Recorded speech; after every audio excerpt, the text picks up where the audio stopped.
찬양 감사합니다. 오늘 설교 말씀은 유호준 교수님 목사님께서 외국인 거주자처럼 이란 말씀을 전해주시겠습니다. 나오실 때 큰 박수로 환영해 주시기 바랍니다.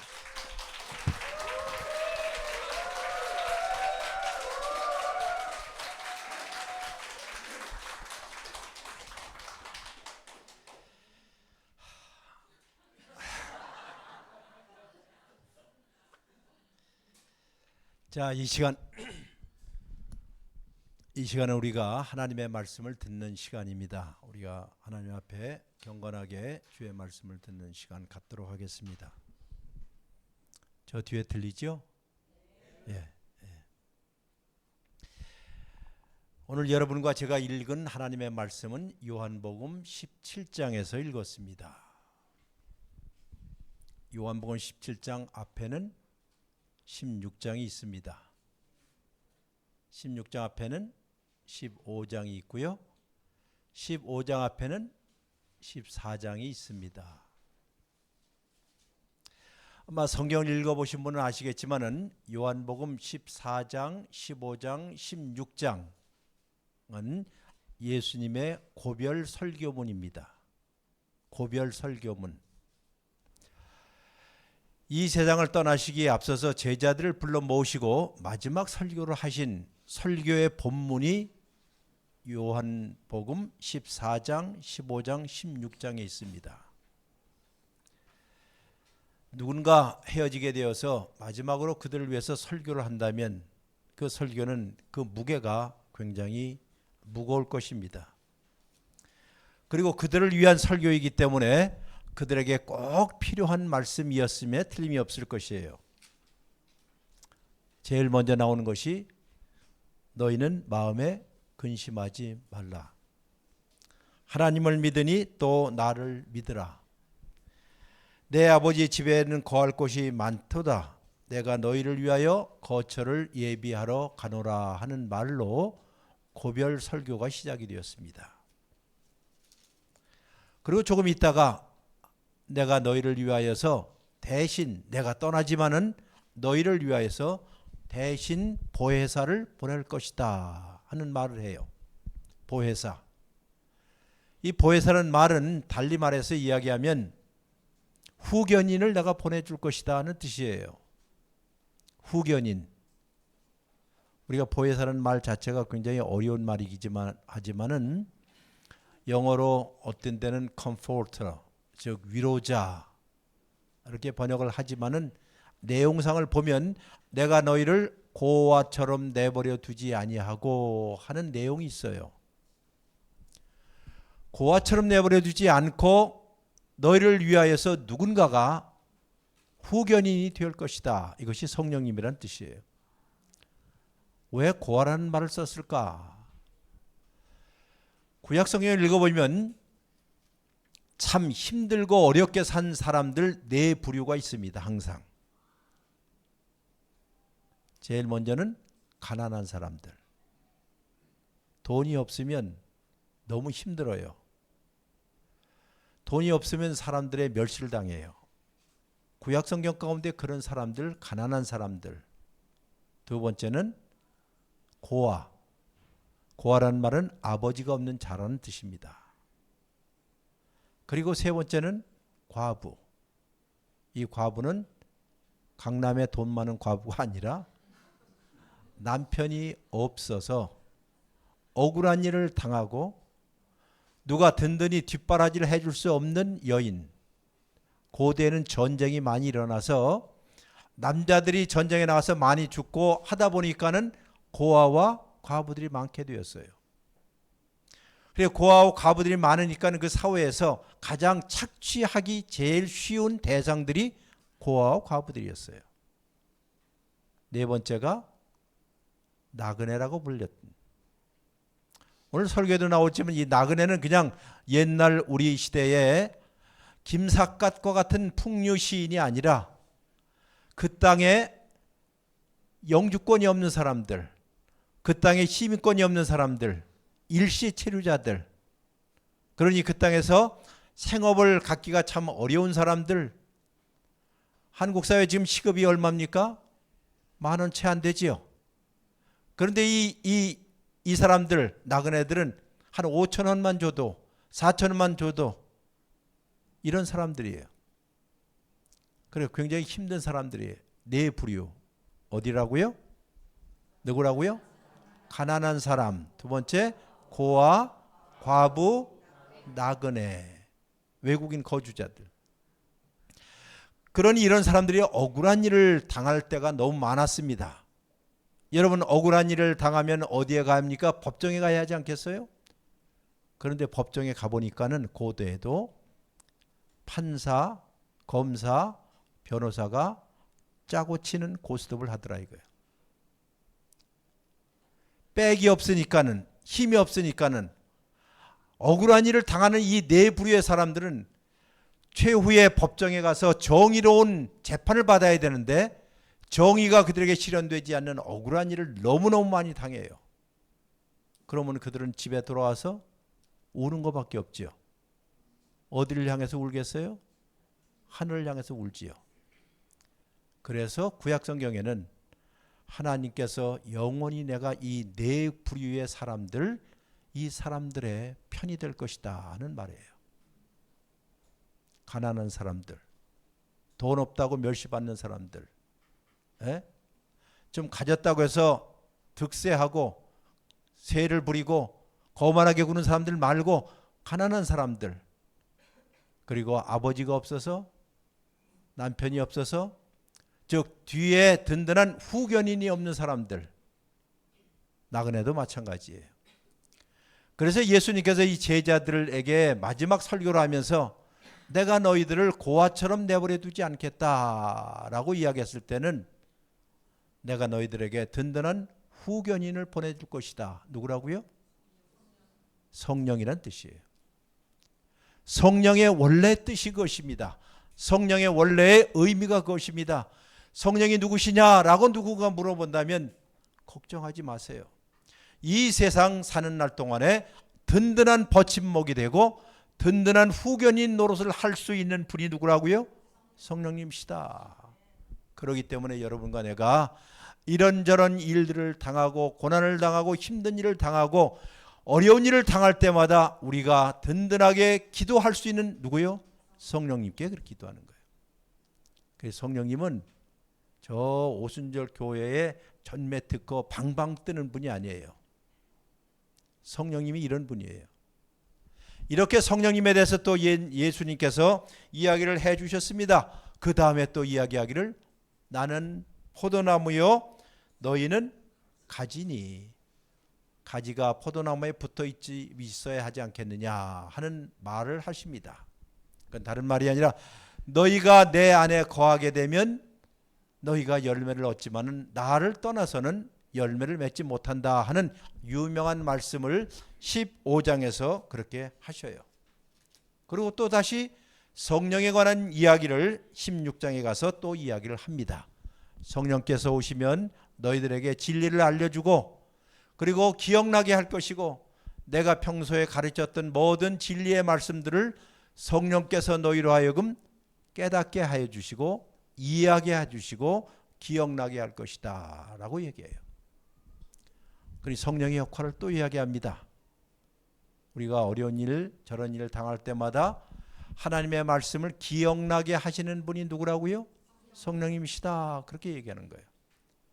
그래서 성령님은 혼자 행동하시는 분이 아니라 예수 그리스도께서 하신 일들, 예수 그리스도께서 우리에게 알려주신 그 말씀을 기억나게 해주시는 분이 바로 누구예요? 성령님이라는 거예요. 그러니까 그것을 꼭 기억을 하라는 뜻이에요. 자, 이렇게 설교를 다 마치셨습니다. 이제 설교를 마치면 우리 설교자들이 보통 끝에 가서 기도를 하지요. 바로 17장 오늘 여러분과 제가 읽은 이 말씀이 예수님의 고별 기도문입니다. 우리 앞에 설교를 하신 후에 고별 마지막으로 기도를 해요. 학자들은 이 17장에 있는 이 기도문을 가리켜서 대제사장의 기도문이라고도 부릅니다. 대제사장의 기도문. 즉 예수 그리스도께서 대제사장으로 자기의 제자들을 위해서 기도하신 기도문을 전체 텍스트가 17장의 전부에 있습니다. 여러분이 성경 어디를 찾아봐도 이렇게 긴 예수님의 육성으로 남겨진 기도문은 여기가 유일해요. 가장 길고 가장 장엄하고 가장 우리의 마음속에 심금을 울리는 간절한 예수님의 기도문입니다. 우리는 보통 주기도문만 아시죠? 그렇죠? 주기도문 아시지만은 그러나 제대로 여러분이 예수님이 여러분과 나를 위해서 기도한 내용들을 알고 싶다면 몇 장이요? 요한복음 17장을 자세하게 한번 읽어보세요. 어떻게 자기 제자를 위해서 기도하셨는가 하는 그 기도가 17장에 담겨져 있습니다. 이제 여러분에게 먼저 이런 말씀을 드리고 싶어요. 예수님이 누구신가? 여러분과 내가 믿는 예수님이 어떤 분이신가를 알아야만이 우리가 누구인가도 알 수 있어요. 왜냐하면 여러분과 저는 예수를 믿는 사람이기 때문에 예수님이 어떤 분인가를 확실히 알아야 우리도 우리의 정체성을 알게 된다는 뜻이에요. 예를 들어서 마가복음을 보게 되면 마가복음은 예수님이 누구인가에 대해서 마가복음은 예수님은 위대한 미지의 인물이다 이렇게 이야기를 해요. 달리 말해서 성경 마가복음을 읽어보면 예수가 누구인지에 대해서 전혀 얘기를 하지 않아요. 갑작스럽게 불쑥 나와서 가버나움에 가서 설교하고 귀신들을 쫓아내는 이야기로부터 시작되는 것이 마가복음이에요. 그리고 마가복음은 예수가 어디에서 출생했고 어디서 왔고 무엇 때문에 왔는지 전혀 이야기하지 않고 그분이 오셔서 하시는 일에 관해서 이야기를 하는 것이 마가복음이에요. 한편 마태복음은 무엇일까? 마태복음에서 예수님을 보게 되면 마태복음은 여러분들이 구약성경을 알지요? 구약성경에 나타난 이스라엘의 이야기 안에서 그 이스라엘이 기대했던 그분입니다. 메시아입니다. 라는 이야기를 하고자 마태복음이 우리에게 쓰여져 있습니다. 그러니 성경을 알고 있는 사람에게는 별다른 소개가 필요 없다는 뜻이었어요. 누가복음은 어떨까요? 누가복음 전체를 얘기하면 예수는 누구냐? 예수는 전 세계에 있는 모든 공동체를 수립하기 위해서 오신 분이시다. 이 무슨 뜻이냐? 이것은 예수님이 만드신 공동체에는 남자와 여자의 차별이 없고 자유인과 노예의 차별이 없고 이방인과 유대 사이에 장벽도 없는 세상의 장벽과 분리가 없는 공동체, 이 공동체를 만들기 위해서 오신 분이 예수다라고 가르쳐줘요. 그러면 오늘 우리가 읽은 어느 성경이죠? 요한복음은 예수님에 대해서 뭐라고 얘기할까? 딱 한마디로 이야기한다면 예수님은 하나님으로부터 온 분입니다. 이게 하나님으로부터 온 분입니다. 하나님이 보내신 분이십니다.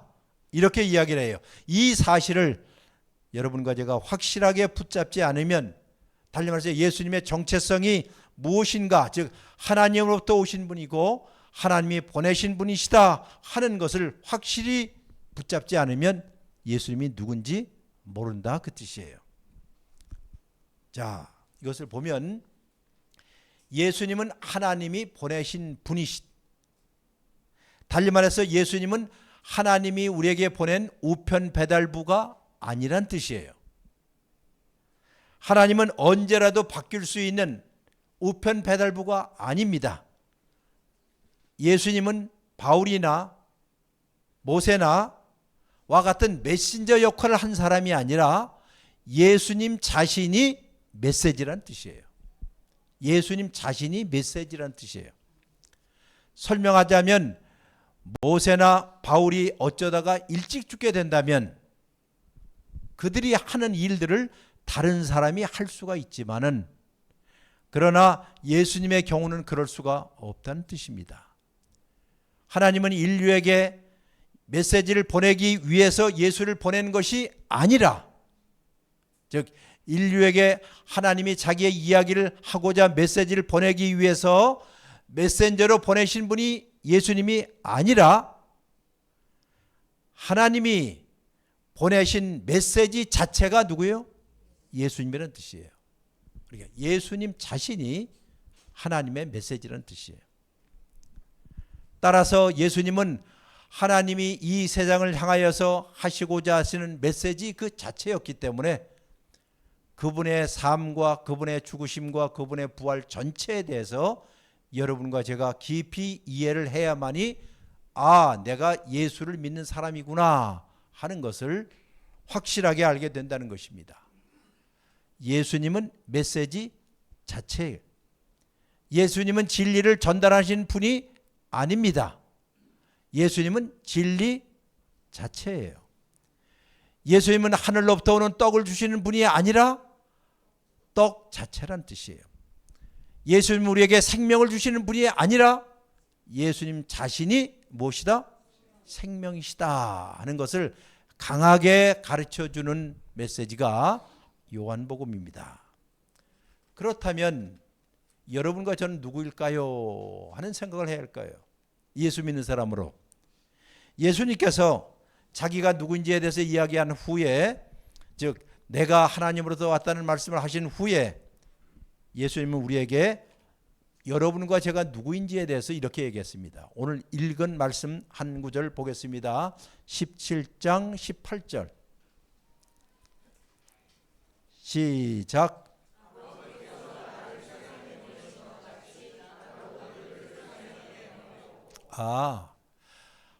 예수님이 하나님이 보내신 분인 것처럼 여러분과 저도 못하다고요? 보냄을 받은 자라는 뜻이에요. 이것이 이 세상에 살면서 여러분과 제가 가져야 할 정체성입니다. 나는 못한 사람이다? 보냄을 받은 사람이다 하는 것이에요. 이 보낸다는 말이 미션입니다. 미션이라는 말은 우리가 보통 선교라고 알고 있지만 그 뜻이 아니라 미션은 사명을 주어서 보냄을 받은 것, 이것이에요. 여기에는 모든 그리스도인들은 보냄을 받은 자들이라는 생각. 누구처럼요? 예수님처럼. 예수님이, 하나님이 예수님을 이 세상에 보내셨던 것처럼 여러분과 저도 예수님에 의해서 보냄을 받은 자라는 사실들, 즉 사명을 갖고 이 세상에 태어났고 이 사명을 완수하기 위해서 이 세상에 지금 우리가 존재한다 하는 생각을 꼭 하셔야 한다는 뜻이에요. 즉 예수님이 보낸 메시지 자체가 여러분과 저예요. 그러니 누군가가, 이 세상 사람들이 여러분과 저를 보면 저 사람은 누가 보낸 자다? 예수님이 보낸 자다. 하나님이 보낸 자다 하는 것이 여러분과 저의 정체성이라는 뜻이에요. 이 말은 다른 말로 해서 여러분과 제가 먹고 우리가 하는 모든 일들, 즉 걷는 일들, 잠자는 일들, 혹은 마시는 일들, 일하는 일들, 쉬는 일들, 말하는 일들, 침묵하는 일들, 이 모든 일들 가운데서 우리는 예수 그리스도께 우리가 보냄을 받은 자라 하는 것이 증거될 수 있는 자가 되어야 한다는 뜻이에요. 달리 말해서 예수님을 대신하는 대사들이요, 예수님을 반영하는 거울이요, 예수님께서 우리를 보내신 보내심을 받은 자들이라 하는 것이에요. 누군가가 저를 보면, 여러분을 보면 누가 보여요? 예수님이 보여야 한다는 거예요. 예수님이 보여야 한다는 뜻이에요. 예수님의 대사들이란 뜻도 됩니다. 이런 의미에서 이 세상이 우리를 좋아한다, 안 좋아한다? 좋아하지 않는다는 말을 해요. 그것이 바로 여러분들 다시 한번 읽어보겠습니다. 내가 아버지의 말씀을 그들에게 주었사오매 세상이 그들을 미워하였으며 이는 내가 세상에 속하지 아니함과 같이 그들도 세상에 속하지 아니함으로 인함입니다. 17장 15절이에요. 같이 읽습니다. 시작.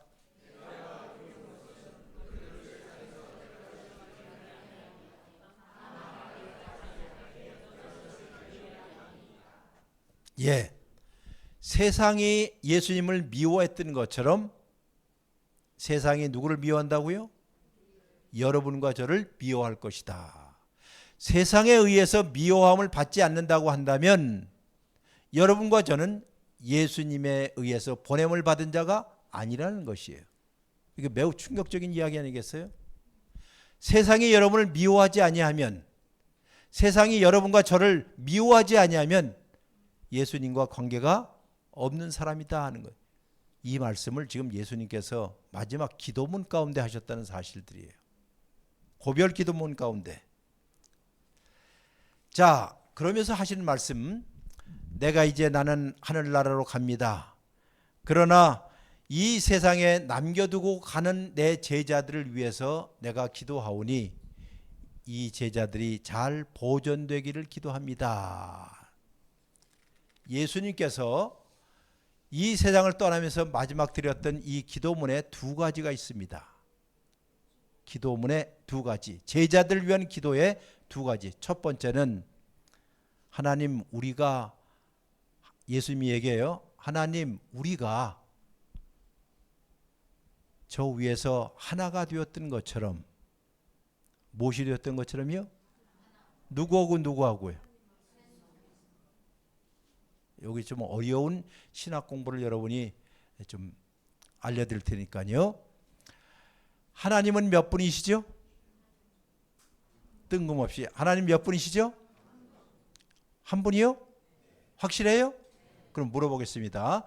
성부 하나님 몇 분이죠? 성령 하나님 몇 분이죠? 성자 하나님 한 분이죠? 성령 하나님 몇 분이죠? 모두 몇 분이죠? 왜 이렇게 산수가 이상하네. 성부 하나님 몇 분? 성자 하나님 몇 분? 성령 하나님 몇 분? 모두 몇 분? 왜 이렇게 고집이 세요? 아니 지금 이렇게 해놓고도 또 한 분이래? 몇 분이긴 몇 분? 세 분이지요. 잘 들으세요. 성부 하나님 한 분이에요. 성자 하나님 한 분이지요. 성령 하나님 한 분이지요. 모두 몇 분?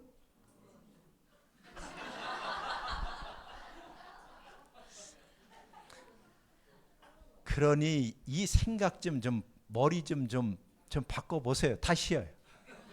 누가 고집이 센가? 성부 하나님 한 분, 성자 하나님 한 분, 성령 하나님 한 분, 모두 몇 분? 옳지. 드디어 개정을 했어. 왜 이 말씀을 드리느냐? 여러분과 제가 기도할 때 삼일체 하나님이라고 그러죠? 삼위일체라고 하지요. 아 그렇잖아요. 다 같이 삼위일체. 그럼 위자는 무슨 위자일까? 한자를 아시는 분들. 예? 삼위 할 때 위. 무슨 위자? 예? 예, 그런데 무슨 위자에 그게 보통 어디에서 사용해요? 위치할 때 사용을 하지요. 아 그렇잖아요. 위치할 때 위. 예? 위치. 그런데 그게 아니에요. 그건 하나만 아는 거고 둘은 모르시는 거예요. 옛날에 한자어를 사용할 때 여러분 할 때 여러분이라는 말을 한자어로 두 자로 뭐라고 그래요? 제위라고 그러지요. 제위 여러분 그러지요. 제군들 그러지요. 제자라는 말은 여러 제자예요. 그러면 위 하면 뭘까요? 제위 하면 분이 되지요. 즉 한 인격적인 존재라는 뜻이에요. 그냥 이게 오늘은 내가 아버지 노릇하고 오늘은 아들 노릇하고 오늘은 성령 노릇하고 달리 말해서 제가 학교에서 교수 노릇하고 집에서는 남편 노릇하고 또 교회에서는 목사 노릇하고 이게 삼위일체지요? 아니지요. 아니에요. 이럴 때는 한 신이 아버지 노릇하고, 이럴 때는 아들 노릇하고, 이럴 때는 성령 노릇하는 것이 삼위일체지요? 아니에요. 성부 하나님도 독자적인 인격을 갖고 있는 한 분이시고, 성자 예수님도 한 독립적인 인격을 갖고 있는 한 분이시고, 성령도 독립적인 인격을 갖고 있는 한 분이셔요. 모두 몇 분? 세 분. 삼위 할 때 위자가 그 위자예요. 아시겠어요? 그런데 그 다음에 일체라고 했지요. 체자가 무슨 체자일까요? 한자로. 몸체 하면 하나만 알고 둘은 모르시는 거예요. 전문적인 용어로요. 본체체입니다. 철학적으로 substance라고 해서. 즉 신성에 있어서는 신성에 있어서는 하나란 뜻이에요. 다시 말해서 성부 하나님, 성자 하나님, 성령 하나님이 동일한 신성을 갖고 있다는 것이에요. 동일한 신성, 전혀 틀리지 않은 똑같은 신성. 그러면 성부 하나님, 성자 하나님, 성령 하나님이 원탁에 앉아있다 생각해 보세요. 원탁에 앉아있는데 상대방을 다 알아요. 상대방 속에 다 들어가요. 상대방이 무엇을 원하는지, 무엇을 바라는지, 무엇을 생각하는지 다 안다 모른다? 다 알아요. 그러나 독립된 인격이기 때문에 함부로 이래라 저래라 하지 않는다는 뜻이에요. 원래는 부부 일심동체라고 그러죠. 그러잖아요. 그런데 남편이 아내를 마음대로 휘젓고 아내가 마음대로 남편을 휘젓고 이거는 원래 일체가 아니에요. 하나님의 삼위일체 하나님이 존재하는 방식이 무엇이냐? 독립된 인격을 갖고 있는 세 분이 동일한 뭐를 갖고 있다? 신성을 갖고 있는 동일한 신성, 동일한 디비니티를 갖고 있으면서 공동체로 있다는 뜻이에요. 그리고 생각에 있어서 하나가 되고 서로 사랑하는 일에 있어서 하나가 되고 모든 일을 의기투합하는 데서 동일한 생각을 갖고 서로가 서로를 사랑하고 서로가 서로를 위하는 모임을 갖고 있는 것이 바로 무엇이다? 삼위일체예요. 그리고 말하기를 예수님이 오늘 그렇게 얘기하는 거예요. 우리가 당신과 함께 아버지와 함께 무엇이 되었던 것처럼 하나가 되었던 것처럼 일할 때가 그 뜻이에요. 그러므로 이 지상에 있는 교회들은 신학적으로 이야기해서 교회들은 삼위일체 하나님의 투영이 되어야 한다는 뜻이에요.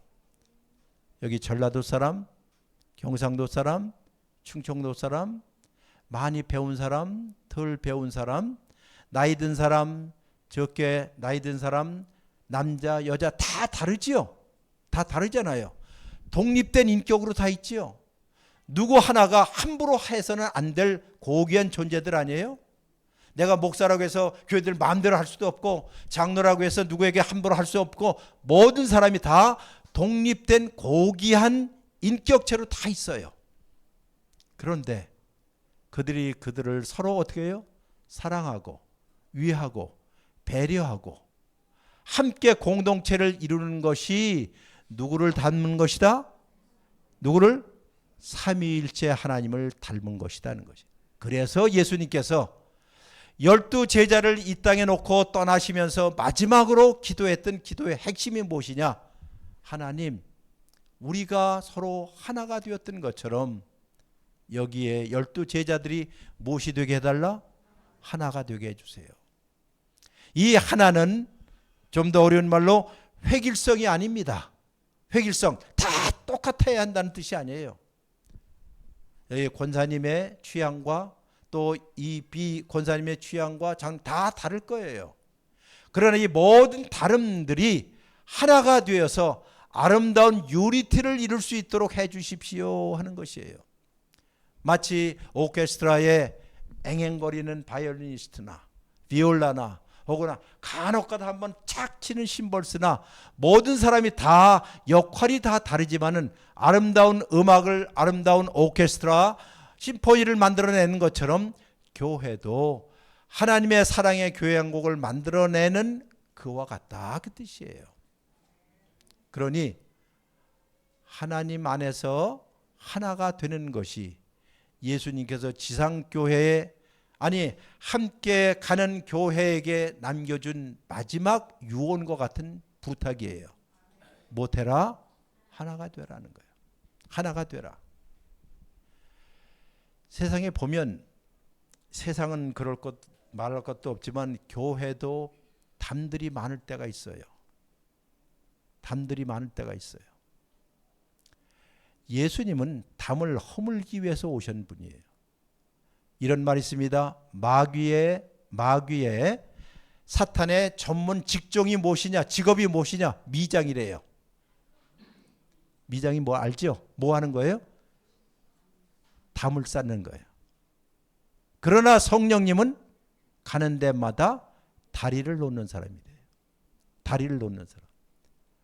우리 그리스도인들 교회 공동체에 여러분과 제가 해야 할 일들이 있다고 한다면 두 사람이 모였는데 세 사람의 담을 쌓는 일이 아니라 두 사람, 세 사람 있는 데마다 다 무엇을 놔요? 육교를 놓고 다리를 놓는 브릿지 빌더가 되는 일. 그래서 제사장이란 무엇이냐? 하늘과 땅을 연결하는 다리를 놓는 사람을 가리켜서 프리스트라고 해요. 제사장이 바로 그런 사람입니다. 여러분과 제가 제사장으로 부르심을 받은 이유가 바로 그것입니다. 그러므로 여러분의 가정에 여러분이 무슨 역할을 하라고요? 다리 역할을 하세요. 교회에서도 다리 역할을 하세요. 저쪽에서 먼저 다리를 안 놓으면 여기에서 다리를 놓아 가세요. 이렇게 해서 만들어져 가는 공동체를 예수님께서 원하셨기 때문에 여러분 12 제자들 가운데 별별 제자들 다 있었지요? 그렇죠? 늙은 제자, 젊은 제자, 내형적인 제자, 외형적인 제자, 거기에 간혹가다 도를 밝히는 제자 온갖 다 있었어요. 그래서 예수님께서 하나님 이 제자가 하나가 되었으면 좋겠습니다. 이게 기도의 핵심이에요. 누구를 닮아서요? 삼위일체 하나님을 닮아서 우리의 가정도 우리의 교회도 유니티를 이루고 하나가 되었으면 좋겠습니다 하는 것이 예수님의 고별 기도의 핵심입니다. 이거보다 더 중요한 게 어디 있어요? 아마 자녀를 갖고 있는 부모들의 입장이 그렇습니다. 저도 어떻게 아이들 낳다 보니까는 넷밖에 되질 않아요. 딸, 아들, 딸, 아들 교차 대구법으로 낳습니다. 네? 이렇게. 네? 나이를 들고 보니까는 부모의 가장 큰 바람이 있다고 한다면 이놈들 다 성공해서 잘 살고 뭐 위대하게 되고 이거 아니에요. 뭐죠? 우리 부모님들 형제들이 못해요. 예? 우애하게 살았으면 좋겠어요. 형제들이 우애. 연약한 동생이 있으면 누나가 돌보고 그렇죠? 또 힘들어하는 누나가 있으면 밑에 또 동생이 또 돌보고 그 모습을 보면 부모의 마음은 최고예요. 그렇잖아요. 뭐 자식들이 위대하게 되는 거 바라지 않아요. 내 자식이 서로 화목하고 우애하고 서로를 위해서 사는 모습을 보면 부모의 한이 없다는 거예요. 안 그래요? 물론 자식이 하나면 뭐 그럴 생각도 않겠지만 어쨌든 그렇다는 거예요. 이게 예수님이 지상교회를 향한 마음입니다. 지상교회를 향한 마음이에요. 그러니 교회가 500명 되었다, 1000명 되었다, 큰 건물을 지었다, 그거는 하나님 아버지 마음에는 전혀 와닿질 않아요. 그저 하나님 마음에 와닿는 것이 딱 있다면 어떻게 해요? 이렇게 함께 모여서 서로가 서로를 생각하고 배려를 하고 김아무개 집사님이 이번에 또 병원에 입원했다는데 한두 사람이 아니라 모든 사람이 함께 기도해주고 배려해주는 일들, 이런 것이 예수님이 바라는 진정한 공동체예요. 두 번째 있습니다. 예수님의 이 기도문을 전체를 보면 두 번째 예수님의 기도가 하나님 이들을 잘 보존해 주세요 하는 기도. 다 같이요. 보존. 보호해 주세요. 보존해 주세요 하는 것이에요. 왜? 나는 지금 떠납니다. 그런데 이들이 이 세상에 살면서 온갖 밖으로부터의 혹은 심지어 안으로부터의 온갖 유혹들과 핍박들과 힘든 일이 있을지도 모릅니다. 그러니 이들을 잘 보존해 주세요.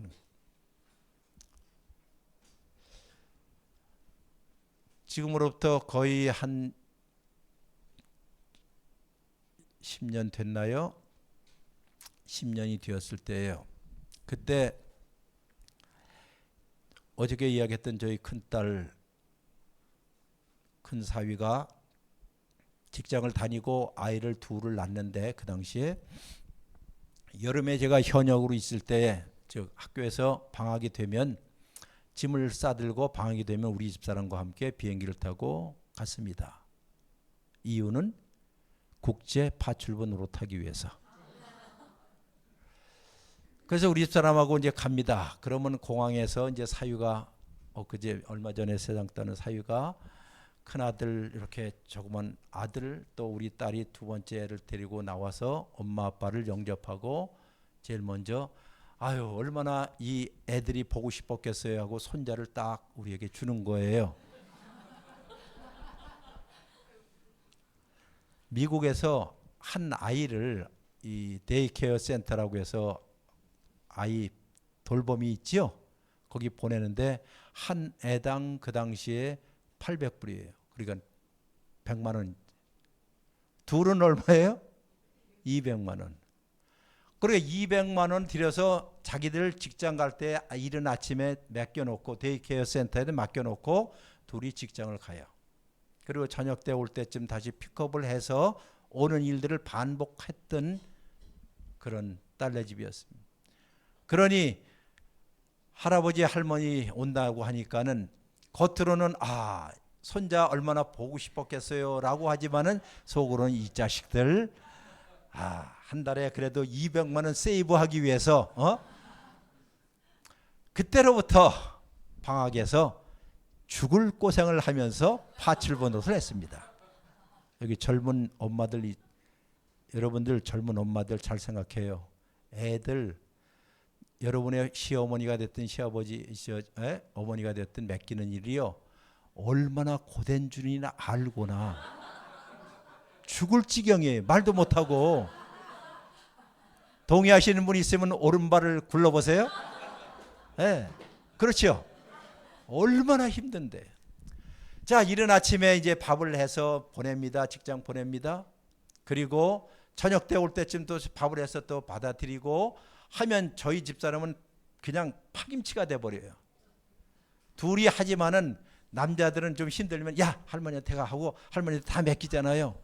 그렇게 하기를 거의 40을 했어요.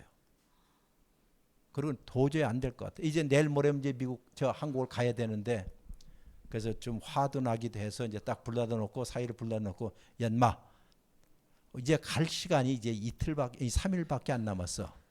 그래도 3일은 우리가 좀 쉬어야 하지 않겠어? 내일서부터 애들 다시 보내. 그리고 그 다음 날 저와 우리 집사람과 제가 운전을 해서 미시간 그 광활광된 산림과 호수를 드라이브를 했습니다. 제 취미는 로드 트립 운전하는 거예요. 가도 끝이 없는 멋진 쭉 가다가 기가 막힌 골프장이 하나 나왔습니다. 미시간 호수는 대한민국만큼 그게 커요. 바로 거기에 7번째 홀은 호수가 쫙 보는 기가 막힌 데인데 그냥 들어갔습니다. 그리고 골프장에 들어가서 매니저한테 딱 보다가 물어봤습니다. How much is it? 얼마요? 18홀 도는데 얼마요? 그랬더니 36달러래요. 그래서 36,000원. 카트 타고 하루 종일 도는데 36,000원. 거기 그 동네는 싸요. 그래서 딱 보다가 위에 보니까는 노인네 가격이 있어요. 경로. 60살 이상이면 경로. 그래서 you have a senior rate? 노인네 가격이 있어? 그랬더니 of course 있대요. 얼마야? 그랬더니 $16. 16달러래요. 이게 16,000원이네. 카트하고 다 해서 16,000원이네. 그래서 제가 뭐라고 그랬어요? I'm a senior. 나 노인네거든. 그러니까 그 사람이 기가 막혀갖고 제 얼굴을 보는 거예요. 아니 이 인간이 그 나이가 안 됐는데 새파랗게 젊은 친구가 노인네라고? 그러면 really? 그러는 거예요. 정말로? 그래서 제가 한국말로 한다면 뭐라고 했겠어요? 민증 까볼까? 그러죠. Do you wanna see my ID? 에?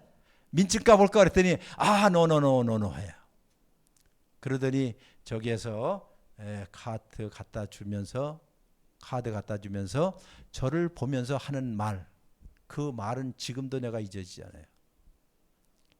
You are well preserved. 한국말로 한다면 정말 잘 보존되었네. 정말 잘 보존되었네. 아마 제가 제 얼굴을 보고 잘 보존되어서 이렇게 젊은데 젊다는 얘기를 이제 그렇게 얘기한 거예요. 잘 보존되었다는 말이에요. 제가 그 말을 듣고 하나님의 계시를 받은 듯한 느낌이었어요.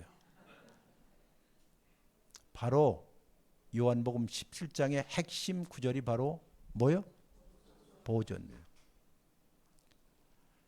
하나님께서는 그의 제자들 여러분과 저에게 이 세상 거친 세상 가운데서 어떻게 해요? 잘 보존되기를 기도했어요. 하나님, 내 백성들 이 세상에 이제 떠나는데 난 떠나는데 내 백성들만 내 제자들만이라도 잘 보존되었으면 좋겠습니다. 이 단어가 여러분이 읽은 구절까지 3번 이상 나와요. 그러니 얼마나 간절한 소원이었겠어요. 얼마나 간절한 소원이겠어요. 아마 여러분과 저의 자녀들에게도 부모로서 이런 기도가 있을 거예요. 하나님, 내 자식들이 이 세상에 살면서 곁길로 가지 아니하고 좌로나 우로나 치우치지 않고 험한 꼴 보지 아니하고 잘 어떻게 해요? 보존되었으면 좋겠습니다 라고 기도할 거 아니에요? 누가 그렇게 기도했다고요? 예수님이. 누구를 위해서요? 누구를 위해서요? 여러분과 나를 위해서. 나를 위해서. 제가 16살 때 저희 아버지가 백혈병으로 돌아가셨어요. 희한하게도 사위가 44살에 죽은 것처럼 저희 아버지도 44살에 백혈병으로 돌아가셨어요. 교회에서 목사님도 아니고 장로님도 아니에요. 그저 평 집사님이었어요. 그러나 지금까지 내가 만나본 그 어떤 그리스도인보다도 더 헌신적인 그리스도인이었어요. 성경 가르치고 성경을 배워줬고 방학이 되면 성경을 창세기부터 요한계시록까지 다 읽도록 강요까지 해주시고 시골교회에서 아무것도 없었을 때 자청해서 교회당을 세우고 중학교 1학년 때 데리고 나와서 들판에 나가서 이 모래를 파다가 브로콜을 찍어서 교회당을 세웠던 그런 헌신적인 아버지였어요. 그 아버지가 44살에 세상을 떠났. 근데 그 양반이 평소에 우리에게 알려주셨던 하나님 말씀이 있어요. 시편에 있는 한 구절인데 의인의 자식, 즉 하나님을 경외하는 자식은 결코 버림을 받지 아니할 것이야 하는 그 구절을 귀가 닳도록 알려줬어요. 잘 살지는 못했지만은 그러나 시골에서 우리 아버지의 직업은 운전수였습니다. 옛날에 버스 운전수.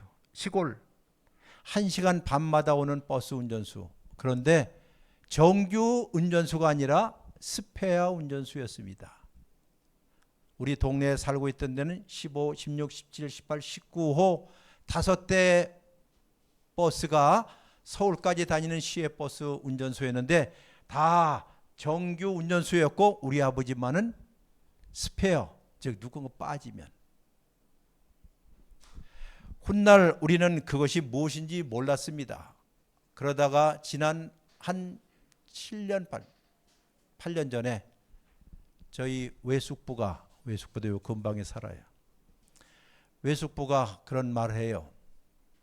그 외숙부도 지금 폐암으로 4기로 세상 떠나시기 얼마 남지 않은 분인데 나중에 예수 그리스도를 믿은 후로 왜 너희 아버지가 그렇게 예수 장이처럼 살았는지에 대해서 이야기하면서 야, 너희 아버지가 왜 스페어 운전수인 줄 알았냐? 몰랐어요. 주일날 너희 네 자녀하고 저기 누나지요. 아내와 네 자녀를 데리고 교회에 가는 일을 인생에 있어 가장 중요한 일로 삼았기 때문에 주일날은 내가 교회 가야 한다. 그런 이유 때문에 평생 스페어 운전수로 살았어요. 주일날 저녁에 토요일날 저녁이 되면 모두 불러놓고 내일 하나님께 가는 날이야 하고 그 당시 뭐 40대 됐죠. 예. 옛날에는 그랬습니다.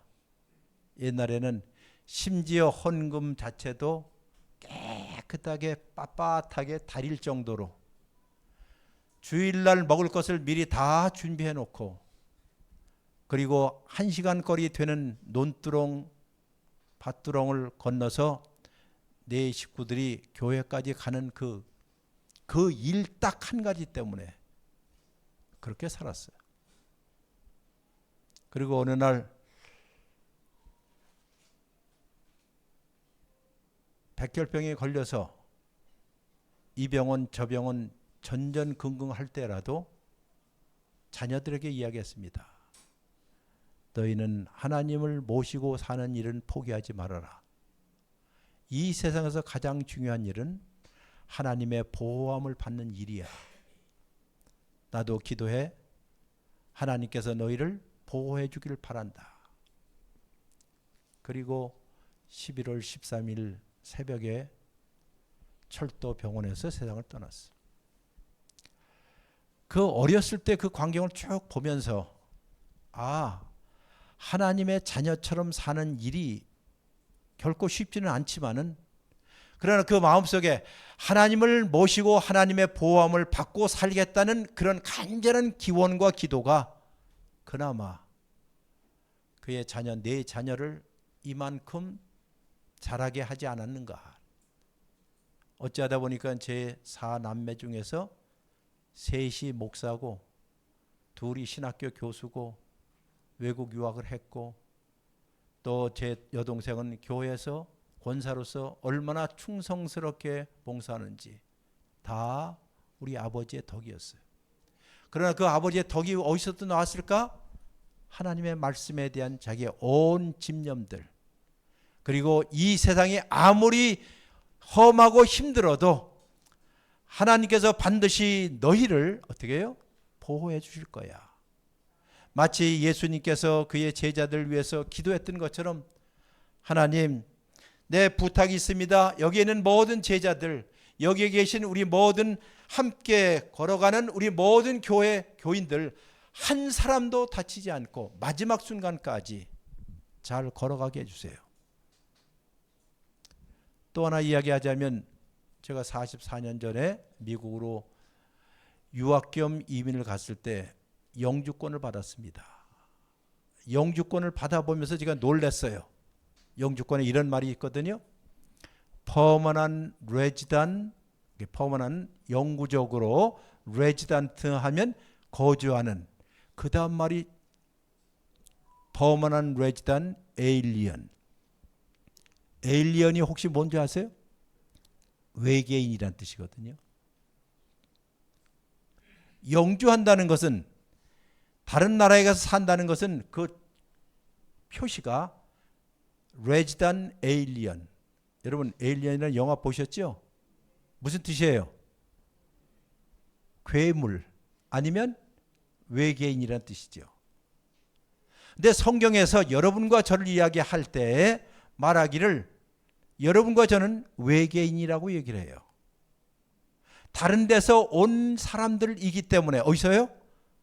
하늘에서부터 온 사람들이기 때문에 이 땅에 있는 사람들이 여러분과 저를 보면 외계인 취급하거나 이상하게 생각하거나 왜? 이 세상 사람들이 사는 방식하고 달리 살기 때문이에요. 가치관이 달라요. 뭐니 해도 뭐니가 최고라고 하는 이 세상 가운데서 우리는 하나님과 뭐니 중에서 하나님을 우선적으로 사는 사람들, 죽는 것이 사는 거라고 믿는 사람들, 세상에 있는 사람들이 갖고 있는 가치관하고는 전혀 정반대의 가치관을 갖고 사는 사람들이 누굴까요? 여러분과 저예요. 이게 바로 외국인 거주자예요. 자, 외국인 거주자로 살게 되면 그 땅에 사는 사람들의 언어 습관과 같지를 않습니다. 말도 다릅니다. 풍습도 다릅니다. 언어, 말에 장벽이 있습니다. 그럼에도 불구하고 그들은 함께 모여서 사는 사람들이에요. 그러다 보니까 이 세상 사람들에 의해서 외국인 거주자들은 무엇을 당할까요? 쉽게 얘기하면 뭘 당해요? 왕따를 당해요. 왕따를 당해요. 그러나 꼭 기억하세요. 여러분이 이 세상 사람들이 볼 때 저 예수 믿는 사람 왜 저래? 왜 저렇게 살아? 그렇게 말고도 살 수 있는 길인데 왜 꼭 그렇게 살아? 라고 이야기할 때 왕따를 당할 때라도 왕따의 뜻이 무엇인 줄 아세요? 왕은 원래 따로 노는 법이야. 그 정도의 프라이드가 없이 사는 그리스도인이라면 일찌감치 그리스도인 반납하라는 뜻이에요. 제가 아주 단도직입적으로 얘기합니다. 제 자랑은 아니지만 지금 70여 평생을 당당하게 거침없이 예수 그리스도를 믿는 사람으로 살아왔어요. 권력이든지 학교에 온갖 일에 대해서 거침없이 즉 한 분 하나님 보고 하늘에서도 가져오는 가치관을 가지고 그 가치관에 따라서 살기로 작정한 사람들, 이 사람들은 왕따를 당해도 뭐라고요? 왕은 원래 그 정도의 긍지와 자긍심이 있어야 한다. 하나 더 알려줄게요. 왕따는 무엇의 약증인 줄 아세요? 두 번째로 왕을 따르는 사람들. 어저께 프로레게 했지요? 프로레게 했죠? 여러분과 제가 예수 그리스도를 왕으로 삼고 왕을 따르는 자들이라고 한다면 이 세상에서 당당하게 사세요. 거침없이 사세요. 세상이 뭐라고 해도 관계없어요. 왜냐하면 우리는 하나님의 보호함을 받는 자들이기 때문에 어느 날 여러분과 제가 하나님께 갔을 때 하나님이 이런 말을 할까요? Oh, you are well preserved. 잘 못해요? 보존되었느네. 수고하고 참 수고했어. 내가 너의 모든 고통들 눈물 다 씻겨줄 거야 하는 그날이 반드시 올 것을 우리는 뭐예요? 믿습니다. 그런 하나님과 함께 이 세상에서 외국인 거주자처럼 당당하게 살 수 있는 우리 모든 교우들 되기를 주의 이름으로 축원합니다. 기도합니다. 주님 감사합니다. 주의 말씀을 들었습니다. 이 말씀이 우리의 마음속에 잘 박힌 못이 되게 하여 주옵소서. 예수님의 이름으로 기도했습니다. 아멘.